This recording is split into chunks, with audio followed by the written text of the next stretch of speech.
Bonjour, je m'appelle Caroline Leleu, je suis enseignante, professeure des écoles et j'ai 3 enfants qui sont grands maintenant et je m'intéresse à tous les domaines de la pédagogie, quelles sont les meilleures façons d'enseigner aux enfants.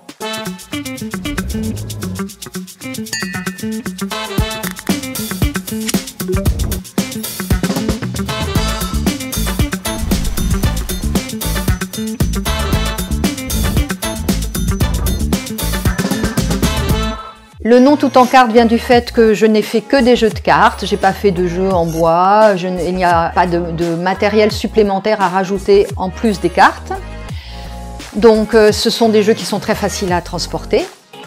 Et les deux jeux que je propose sont Socarte, parce qu'il y a tellement de cartes et aussi c'est l'anagramme, presque l'anagramme du philosophe Socrate, et Cartem, à la fois parce que ce sont des cartes qu'on aime et des cartes pour la mémoire.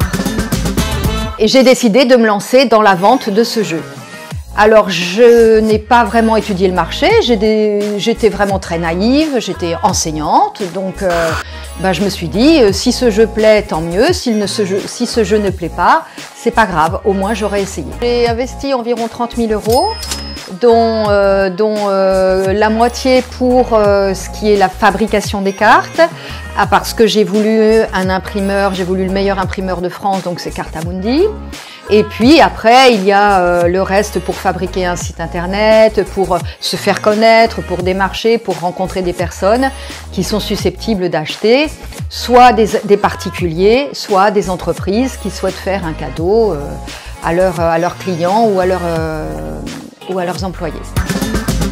J'ai quand même un petit peu calculé les coûts et combien je pouvais le vendre et je me suis dit que si je le vendais 17,50 €, j'ai 4000 boîtes à vendre, donc 17,50 € la boîte. Si je mets 3 ans à vendre mes 4000 boîtes, normalement ça ira. J'aurais pas forcément fait un énorme bénéfice, mais au moins j'aurais diffusé un jeu qui me tient à cœur et qui est utile aux parents et aux enfants. Ma stratégie marketing a évolué. Au début, je voulais être diffusée dans les librairies puisque mon jeu est reconnu comme une encyclopédie, vu la quantité de connaissances qu'il apporte aux joueurs. Mais je me suis rendu compte que c'était beaucoup d'énergie et de temps d'aller visiter les librairies.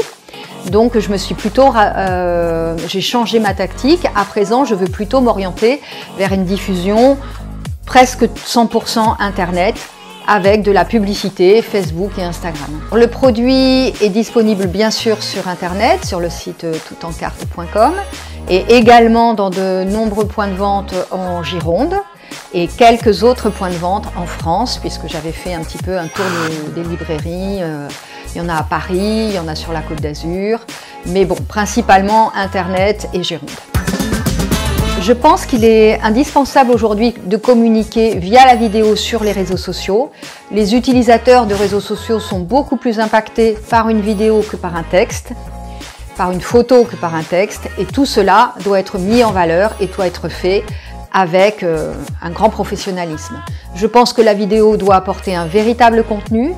Elle doit être belle, elle doit apporter du contenu et elle doit être intéressante pour ceux qui la visionneront. Le site internet actuel va être refait et dans le nouveau site internet, il y aura des vidéos qui montreront comment on peut fabriquer soi-même les cartes, des vidéos qui montreront l'intérêt du jeu, qui expliqueront pourquoi c'est intéressant pour les parents et pour les enfants, et des vidéos qui montreront une partie, des petites vidéos sympas, pour montrer toute la joie qu'il y a à jouer avec Socarte.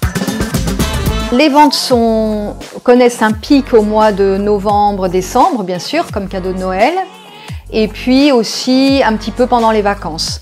Donc je favorise ce pic en proposant pendant les vacances les frais de port gratuits pour l'achat de 2 boîtes.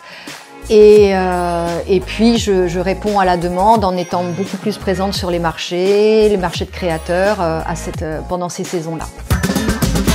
Dans le cadre du développement de Tout en cartes, j'ai parlé de ce jeu autour de la Gironde que je souhaite développer. Et dans ce cadre-là, j'ai rencontré des étudiants en école de commerce avec lesquels la communication s'est très bien passée. Dans le cadre de leurs études, ils devaient faire une étude de cas, donc ils se sont penchés sur le cas de ce jeu et ils ont été formels. Il faut qu'il y ait un marché avant de se lancer dans quelque business que ce soit, c'est-à-dire exactement ce que je n'ai pas fait pour Socart. Donc il faut d'abord voir s'il y a un marché. On peut avoir l'idée la plus géniale du monde, si elle ne sert à personne, ça ne sert à rien de se lancer dans l'aventure. Donc d'abord voir s'il y a un marché, à quel prix on pourrait vendre le produit, est-ce que ce prix est compatible avec les coûts de fabrication, et à partir de là, on peut raisonner et décider ou non de se lancer.